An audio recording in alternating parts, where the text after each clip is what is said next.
Le pacifisme et tout ce qu'il recouvre, il est à l'ouest. Et les euromissiles, ils sont à l'est. We shall fight in the hills. We shall never surrender. Não estamos mais isolados. A solidariedade europeia não nos faltará. Diplomatas, um podcast de análise da atualidade internacional com Teresa de Sousa e Carlos Gaspar. Aqui estamos para mais um episódio do podcast Diplomatas, uma parceria entre o Público e o Instituto Português de Relações Internacionais. O meu nome é António Saraiva Lima, acompanham-me a jornalista Teresa de Sousa e o investigador Carlos Gaspar, como habitualmente. Estamos a gravar no dia 26 de novembro, quarta-feira, pouco depois do meio-dia. Para o episódio desta semana é incontornável falarmos sobre a guerra na Ucrânia e sobre a proposta de paz dos Estados Unidos para pôr fim ao conflito. Uma proposta baseada em 28 pontos que, na sua fórmula original, parece incluir a grande maioria das exigências feitas pela Rússia praticamente desde que iniciou a invasão do seu vizinho em fevereiro de 2022. Vamos tentar perceber o que é que os Estados Unidos, a Ucrânia, a Rússia e a Europa têm a ganhar ou a perder, neste caso, com este plano e com esta nova etapa diplomática da guerra. Para o segundo tema, teremos a crise diplomática entre China e Japão, iniciada há cerca de 2 semanas, depois de a primeira-ministra japonesa ter admitido a possibilidade de uma intervenção militar nipónica em Taiwan, num cenário de ataque chinês à ilha que, segundo Takaichi, pudesse criar uma ameaça à sobrevivência do próprio Japão. Antes de começarmos aqui a nossa conversa, deixem-me só recordar quem nos ouve desse lado que pode enviar perguntas ou sugestões de temas para debate aqui no podcast. É só enviar um e-mail para antonio.lima@publico.pt ou para podcast@publico.pt e nós teremos todo o gosto em responder às vossas questões. Começando então pela Ucrânia. E aqui é importante, obviamente, sublinhar que é possível que quando este episódio for para o ar haja mais novidades sobre o tema, porque estamos a falar de um assunto em constante desenvolvimento. Estados Unidos avançaram no final da semana passada com uma proposta de 28 pontos para pôr termo ao conflito. Alguns destes pontos correspondem, no entanto, a exigências que a Rússia tem vindo a fazer desde 2022, nomeadamente a proibição de a Ucrânia aderir à NATO, a limitação das suas forças armadas a 600 mil efetivos, o levantamento das sanções económicas a Moscovo, a cedência da Crimeia, de Lugansk, de Donetsk à Rússia e o congelamento da atual linha da frente em Kherson e Zaporizhia, ou a realização de eleições na Ucrânia no prazo de 100 dias. Estes pontos e o facto de Washington ter excluído Kiev e Bruxelas também da feitura deste plano deixaram a liderança ucraniana e europeia em modo pânico numa fase inicial. Entretanto, das negociações que decorreram durante o fim de semana entre Estados Unidos e Ucrânia em Genebra, saiu um plano atualizado e aperfeiçoado. Aparentemente serão agora 19 e não 28 pontos, já não incluirão muitas das reivindicações russas, o que em teoria volta a trazer este processo para a estaca zero, tendo em conta a posição irredutível que tem sido assumida pelo Kremlin. A Ucrânia diz que aceita a essência do plano, Zelensky estará a fazer força para um encontro com Trump para falarem sobre os pontos mais sensíveis. O Kremlin confirmou esta quarta-feira que Steve Witkoff, enviado do Presidente dos Estados Unidos, vai visitar Moscou para a próxima semana. Carlos, eu pergunto-lhe muito diretamente, este plano e estas negociações mudam de alguma maneira a forma como estas várias partes olham para o conflito, para o desfecho que consideram que mais se adequa aos seus interesses? Aparentemente não, neste sentido em que se confirma que a posição do Presidente dos Estados Unidos é a paz a todo o custo, e há um pacifismo populista de direita que nós não conhecíamos, mas que temos de aprender a conhecer. A Rússia, que é o principal autor do projeto de paz apresentado pelos Estados Unidos, mantém as suas posições maximalistas, até quer mesmo voltar ao G7 e ser de novo reconhecida como uma grande potência e, sobretudo, ver reconhecido que tinha razão em invadir preventivamente, como dizem os partidários do presidente Putin, invadir preventivamente a Ucrânia. O plano, obviamente, é inaceitável para a Ucrânia, também é inaceitável para a Alemanha e para os principais dirigentes europeus, que estão todos a intervir e a negociar em paralelo. Há uma negociação entre os Estados Unidos e a Rússia, se é que lhe podemos chamar exatamente uma negociação, mas também há entre os Estados Unidos e a Ucrânia, e também há entre os europeus e os Estados Unidos, e os europeus e a Ucrânia, para tentar fazer avançar um pouco aquilo que pode ser um formato, um esboço de um projeto de paz. Já saíram 10 pontos do plano russo-americano, digamos assim, pela mão do secretário de Estado Rubio. Há divisões, portanto, que já existiam do lado da administração norte-americana, entre a linha que quer a paz a todo custo e uma linha mais pragmática que quer, apesar de tudo, manter um quadro de aliança com os Estados europeus, os países da NATO, a posição de Marco Rubio. Tudo isso está em cima da mesa, mas todas as questões importantes estão em aberto. A questão territorial está em aberto, a questão das forças de defesa ucranianas está em aberto e a questão da Ucrânia e da NATO está em aberto. E valia a pena passar essas questões em revista, uma a uma. A primeira é que é absurdo exigir que a Ucrânia ceda territórios à Rússia que a Rússia não conseguiu conquistar. É completamente absurdo. A Rússia está a avançar uns metros por dia no Donbass à custa de 1000 baixas por dia. Isso significa que a Rússia está a passar um mau bocado e que essas coisas têm custos, podiam ter mais custos se as sanções americanas fossem mais fortes e se estendessem à Índia e à China, mas a Rússia está numa má posição. Consegue, apesar de tudo, convencer praticamente todos os opinion makers de que a sua vitória é inevitável. Não é nada inevitável. Uma cessação das hostilidades que respeita a linha de demarcação entre os dois exércitos, tal qual ela existe, é um primeiro passo aceitável. Entregar é um sinal de que a Ucrânia foi derrotada. A Ucrânia não foi derrotada. A Rússia não ganhou a guerra. Em segundo lugar, reduzir as forças de defesa ucranianas é pôr o mundo de pernas para o ar. O que era preciso era estar a negociar a redução das forças russas, que são o agressor, que são a ameaça à Ucrânia. E a mesma coisa em relação à NATO. Os Estados Unidos ficaram muito impressionados com o argumento da Rússia de que a NATO era uma ameaça terrível à segurança da Rússia, a maior potência nuclear do mundo. E, portanto, não querem que a Ucrânia entre na NATO, mas é ao contrário. Foi a Rússia que invadiu, a maior potência nuclear do mundo, que invadiu um Estado vizinho sem nenhuma provocação, sem nenhuma razão que até agora consiga ter apresentado, a não ser que o regime ucraniano é um regime nazi. Bem, não sei porque é que isso impressiona Moscou. Stalin e Hitler fizeram um pacto para iniciar uma guerra na Europa em 1939.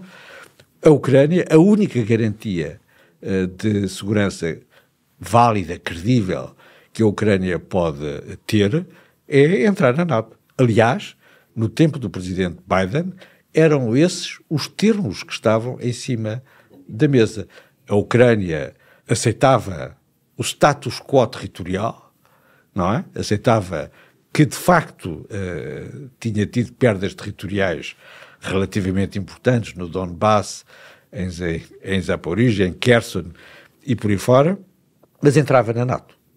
Aí tinha, sim, uma segurança. Aquilo que nos apresentam como garantias, sobretudo os europeus, são verdadeiras anedotas. São forças de segunda linha, que não estão na linha da frente, forças europeias que vão treinar o exército ucraniano depois de haver um acordo de paz, isto é, se a Rússia autorizar que franceses, britânicos e alemães possam enviar as suas tropas para... É uma situação completamente ridícula, e da mesma maneira que se deve exigir para que amanhã, não agora que não existem condições, mas para que amanhã possa haver um acordo de paz, nós temos que insistir em que os Estados Unidos têm que aumentar a pressão, designadamente as sanções que envolvem a compra de petróleo e o fornecimento de tecnologia de duplo uso da parte da China à Rússia, outras medidas importantes, mas também temos que fazer com que os europeus mostrem que têm alguma solidariedade militar com a Ucrânia e não apenas que estão dispostos a, ainda não conseguiram também, deitar mão aos fundos que a Rússia tem depositados em instituições financeiras europeias. Nada impede, sobretudo depois da Rússia ter chamado a Coreia do Norte, tropas da Coreia do Norte, para combater na guerra da Ucrânia, nada impede que franceses, britânicos ou alemães mandem conselheiros para treinar, para preparar, não é, as forças ucranianas na Ucrânia. Na Ucrânia. Nada impede que os aviões polacos, alemães ou romenos vão destruir os mísseis e os drones que vêm a caminho das fronteiras da NATO, que os destruam em território ucraniano. E por aí fora. Há imensas coisas que se podem fazer e que os europeus simplesmente se recusam a fazer, não é? E apontam o dedo aos Estados Unidos. É verdade que os Estados Unidos praticamente deixaram de apoiar a Ucrânia. É verdade que deviam pôr em prática, desde logo, as sanções sobre a compra de petróleo que estão em cima da mesa, mas os europeus também têm que fazer alguma coisa. É nesse sentido que se pode preparar o fim da guerra e não recuando e obrigando a Ucrânia a assumir que tem tropas a mais, não tem de ser uma potência neutral e, de certa maneira, é o argumento que está implícito, não é? É uma ameaça à segurança da Rússia. Eu, se quero, aproveitando aqui a deixa do Carlos, faço já a pergunta à Teresa sobre uma pergunta que eu tinha aqui sobre a Europa, e é uma pergunta que, na verdade, já temos feito aqui várias vezes e que está relacionada com o facto de este tipo de iniciativas diplomáticas unilaterais do governo dos Estados Unidos normalmente põe em evidência a incapacidade da União Europeia de se assumir como um ator estratégico relevante, nomeadamente no processo negocial. Na sua newsletter desta semana, a Teresa argumenta que, no entanto, que a Europa acordou, referindo-se concretamente à reação ao plano dos 28 pontos. Queres explicar-nos melhor?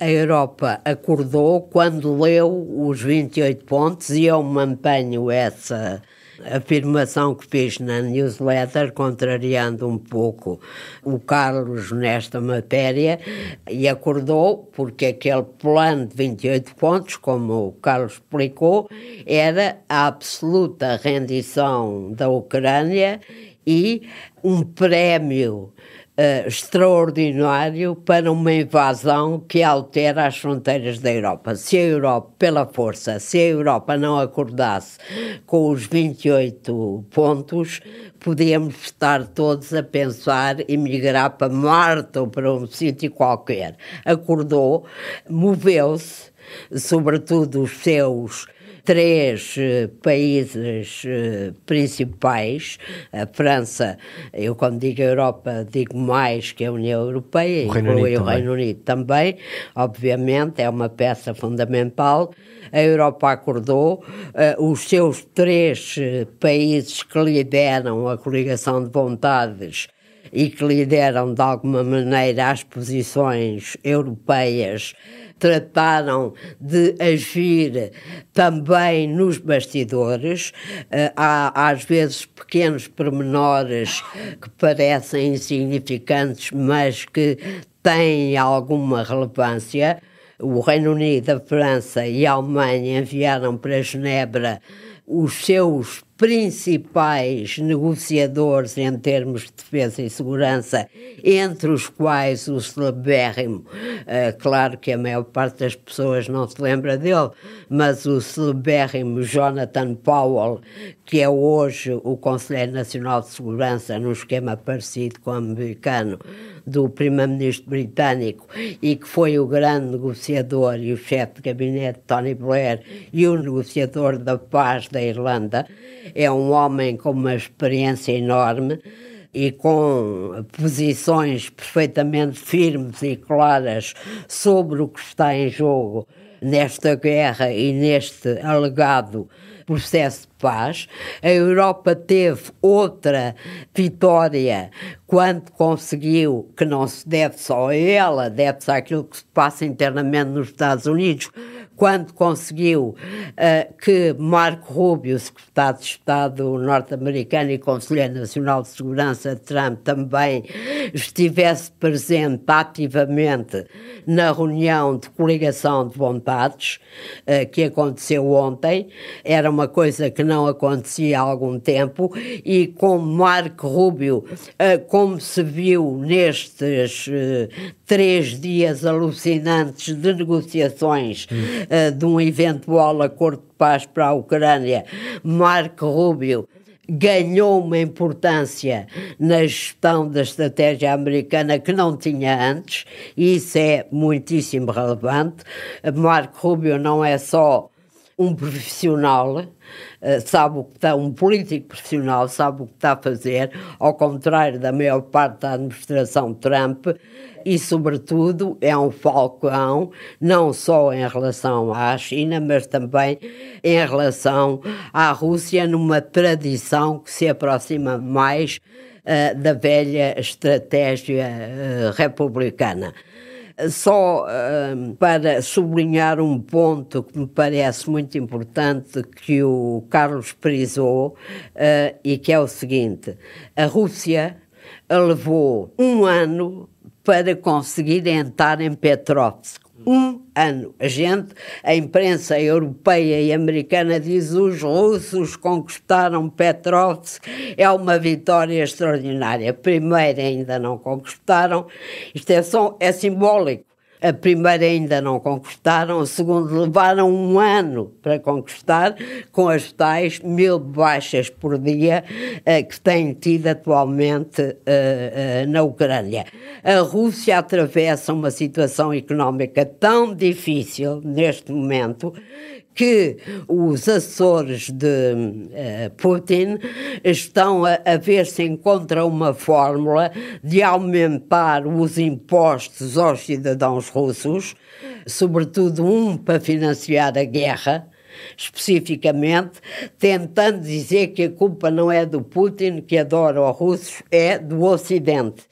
A China, em antecipação das sanções secundárias, não o governo chinês, que é um aliado, obviamente, um amigo, um parceiro de Putin, mas as empresas chinesas que existem estão a refriar as suas exportações para a Rússia e a torná-las mais difíceis e mais caras.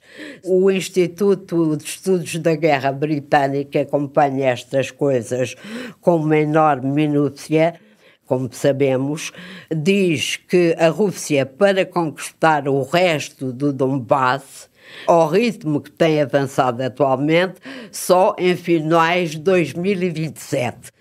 A Ucrânia não só é hoje muito mais forte do que era em 2022, como produz uma boa parte do seu armamento, como deu, ao longo de quase 4 anos, uma prova de resistência absolutamente extraordinária.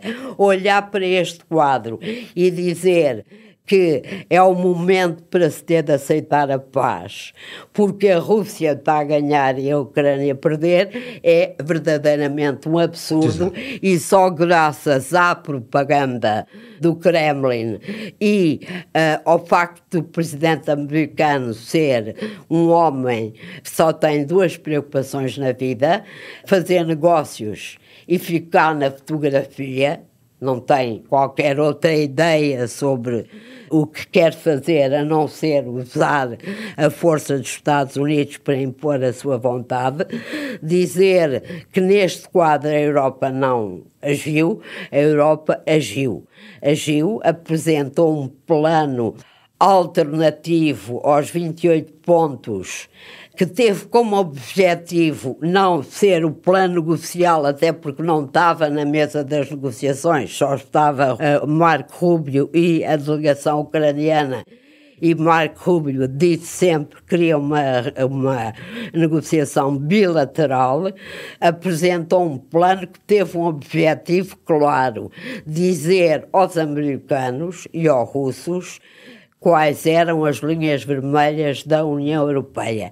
E por trás de todas as linhas vermelhas da União Europeia está finalmente uma lógica, que não é só reagir a Trump e apaziguar Trump, é mais do que isso. E a lógica parece-me ser, embora evidentemente na Europa, como sabemos, uma estratégia clara leva sempre tempo a ser formulada e às vezes chega atrasada, a grande preocupação da Europa neste momento é que uma paz na Ucrânia se encaixe numa estratégia de dissuasão da Rússia que verdadeiramente seja eficaz.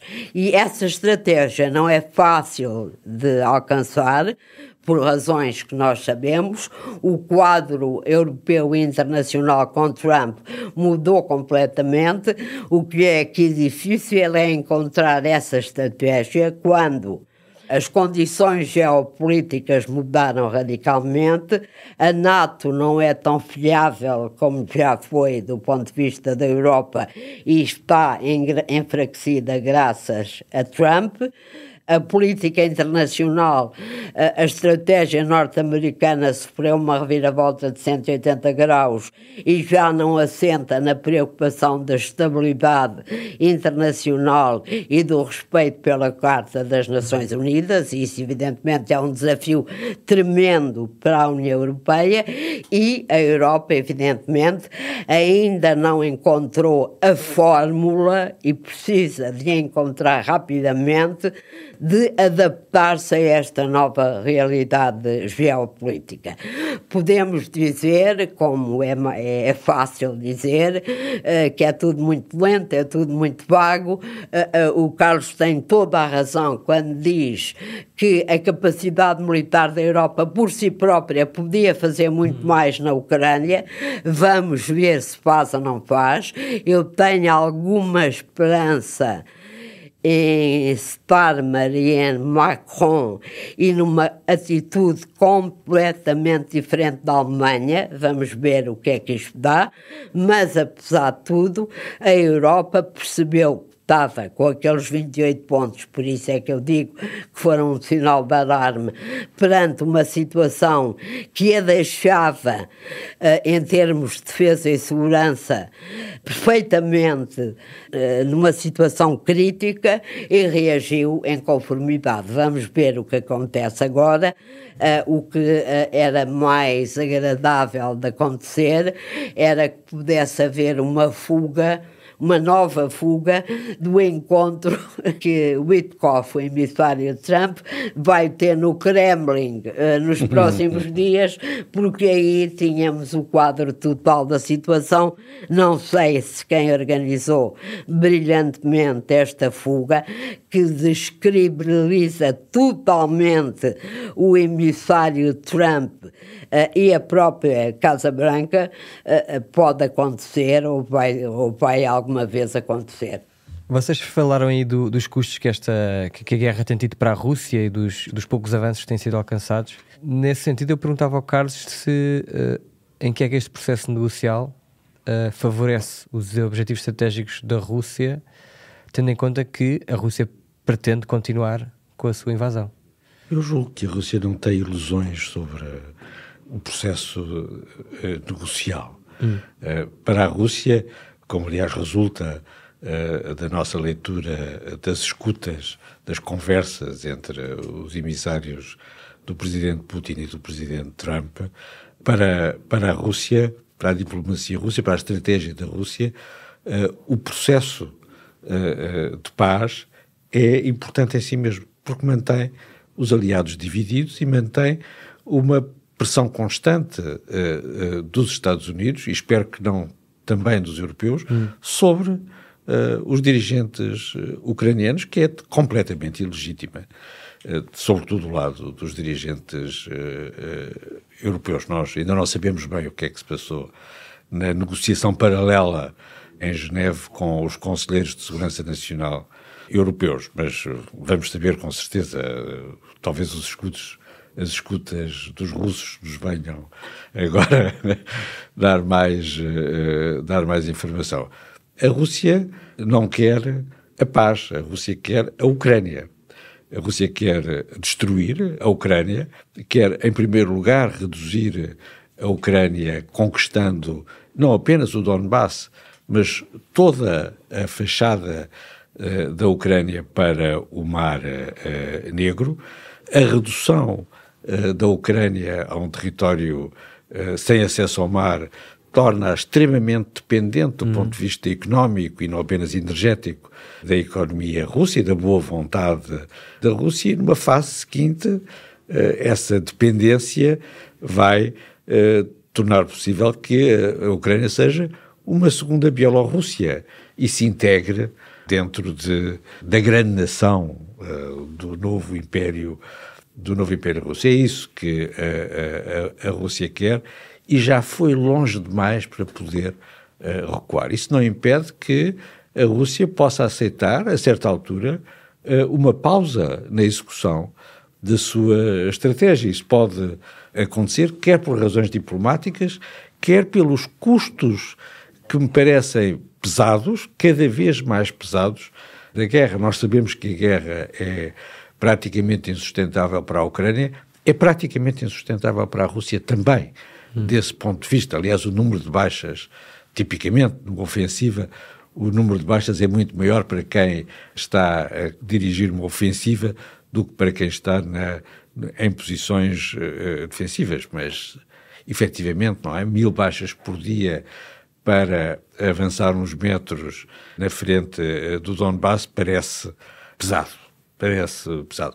Certo, a China está lá, certo, não há um isolamento diplomático da Rússia, os Estados Unidos não fazem toda a pressão necessária, os europeus estão sempre a inventar uma história qualquer para não tomar uma decisão clara ou obscura, para não tomar uma decisão e protestar contra toda a gente, mas a situação do lado da Rússia também é difícil. Dar a vitória à Rússia num acordo, eu suponho que a diplomacia russa existe e é realista e, portanto, eles têm expectativas positivas em relação aos negociadores norte-americanos, mas não têm ilusões excessivas sobre...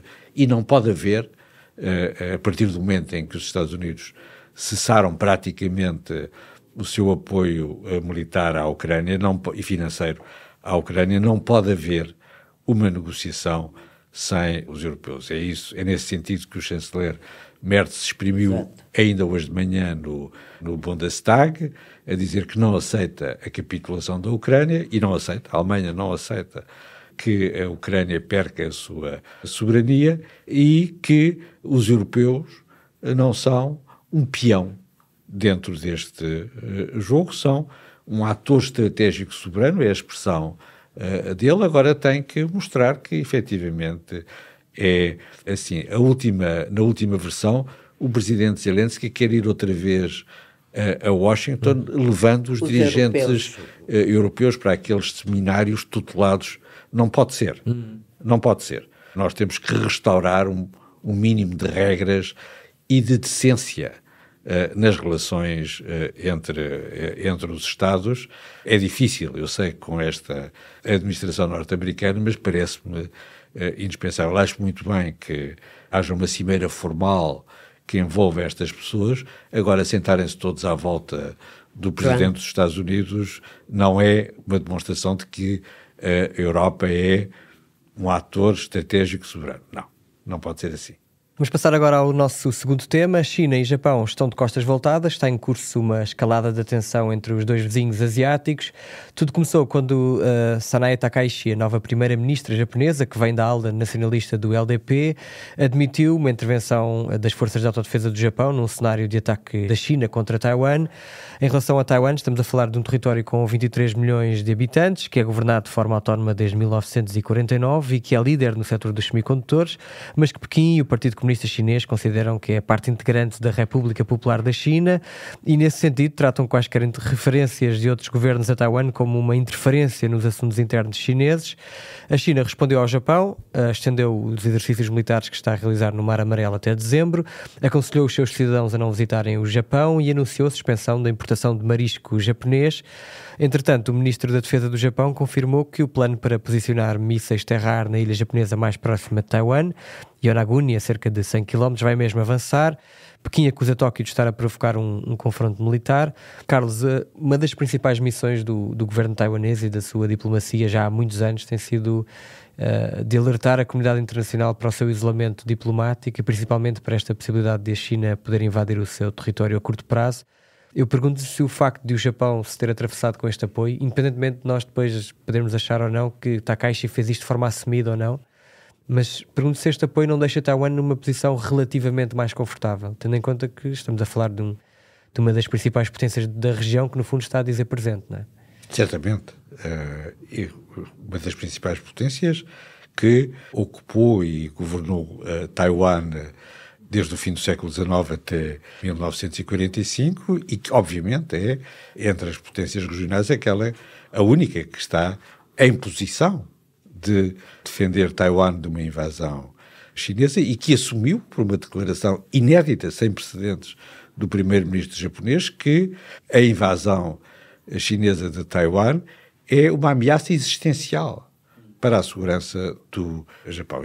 Essa declaração, no dia 7 de novembro passado, está na origem da pior crise entre Pequim e Tóquio desde 2012, desde que a questão das ilhas Senkaku foi posta em cima da mesa, no ano em que Xi Jinping foi nomeado secretário-geral do Partido Comunista da China e que levou a manifestações anti-japonesas em toda a China. Esta tomada de posição do primeiro-ministro japonês tem um certo enquadramento. A nova primeira-ministra japonesa, a primeira-ministra japonesa, anunciou que vai aumentar e acelerar a execução do novo orçamento de defesa, que vai seguir os padrões da Aliança Atlântica, anunciou que vai adquirir uma nova geração de mísseis ofensivos,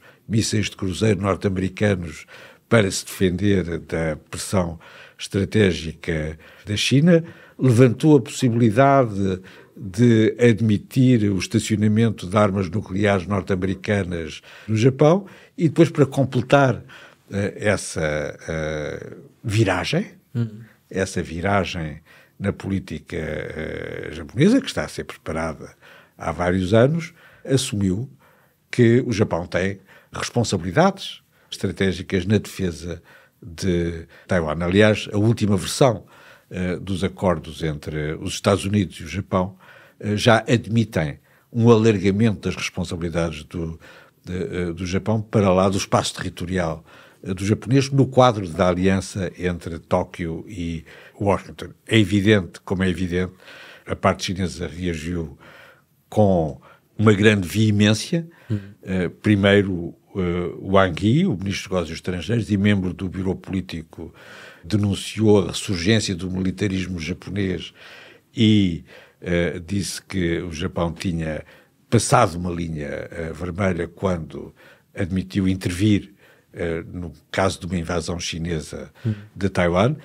Para Pequim, a invasão chinesa de Taiwan é uma operação militar especial, é um problema interno, uma vez que Taiwan é apenas uma província rebelde, estou a citar os documentos oficiais, e, portanto, é uma violação da soberania interferir numa invasão chinesa de Taiwan, mas, sobretudo, a seguir à intervenção do Wang Yi, o presidente Xi telefonou ao presidente dos Estados Unidos para falar de Taiwan. E a imprensa chinesa, que é toda ela uma imprensa oficial, sublinha bem que é esse o tema da conversa. Quando se lê a transcrição do telefonema do lado americano, parece que falaram de comércio, feijões. Soja.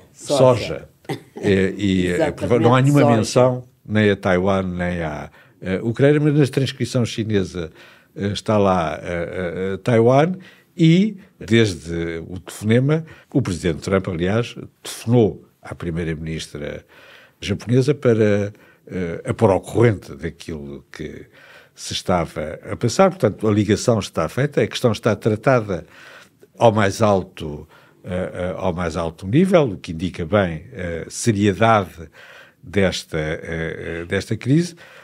A questão que se põe agora é saber se há ou não há um recuo japonês. Eu julgo que a primeira-ministra japonesa não vai recuar nesta matéria e, portanto, vamos passar a ter um quadro de pressão acrescida da China sobre Taiwan, por um lado, e, por outro lado, uma valorização, uma intensificação das relações securitárias entre o Japão e Taiwan. Está em aberto aquilo que os Estados Unidos vão fazer, neste sentido em que, tal como na Ucrânia, os Estados Unidos, também em relação a Taiwan, podem ter uma estratégia de devolução de responsabilidades aos seus aliados. A Alemanha trata da Ucrânia e o Japão trata de Taiwan, e os Estados Unidos fazem o back-office, isto é, partilham informações e vendem material militar. Sim, a pergunta que eu tinha para a Teresa vai um bocadinho nesse sentido. Se a Teresa vê Trump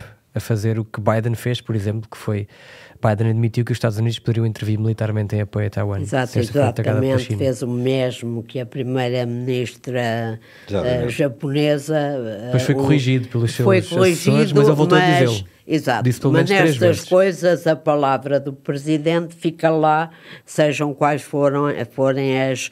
E das primeiras ministras japonesas. Exatamente, também. Sejam quais forem as correções vindas ou da Casa Branca ou do Palácio da primeira-ministra japonesa, que eu não sei como é que se chama, mas deve ter certamente um nome bonito.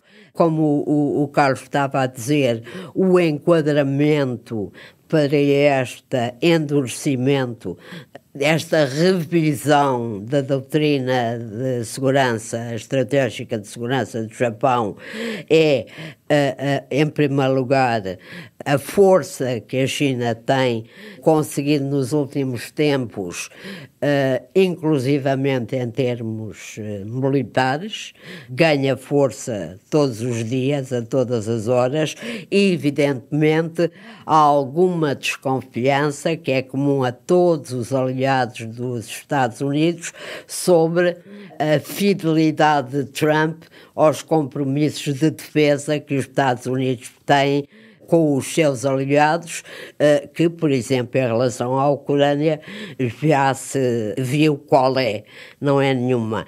A explicação que ela deu sobre a invasão ou o bloqueio, ela disse também o bloqueio do comércio em torno de Taiwan, é uma questão existencial para o Japão, e ela demonstrou perfeitamente todo o comércio, a energia, a alimentação, o comércio normal eram postos em causa. Um país não pode funcionar assim naturalmente, um grande país como é o Japão. E que é uma ilha, não é? Que é uma ilha, evidentemente, e portanto o transporte marítimo e aéreo são absolutamente vitais, incluindo em termos energéticos. É uma ilha com 120 milhões de pessoas, mas digamos que a primeira-ministra japonesa não é uma total novidade. Ela declara-se discípula de Shinzo Abe.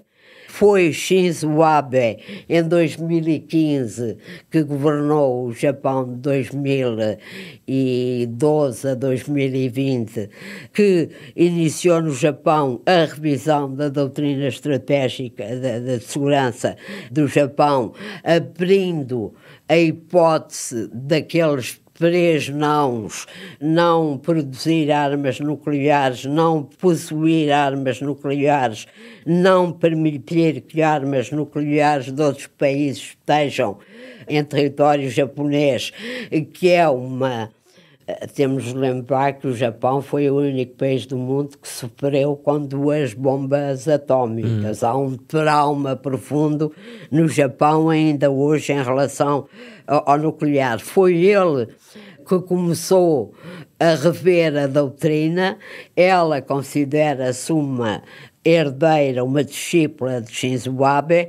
Shinzo Abe ainda pôde contar com uma aliança de defesa sólida com os Estados Unidos. Ela já não pode contar com a solidez absoluta dessa aliança e, portanto, o que ela está a fazer é o mesmo que os europeus têm de fazer: preparar-se para um enquadramento estratégico geopolítico completamente diferente com esta administração americana e que provavelmente no longo prazo, mesmo que Trump, que um dia vai ter de abandonar a Casa Branca, não voltará a ser igual àquela que foi no tempo em que os Estados Unidos eram o garante principal da ordem internacional liberal e o principal defensor das democracias. Esta questão é fundamental na Europa, é fundamental na Ásia.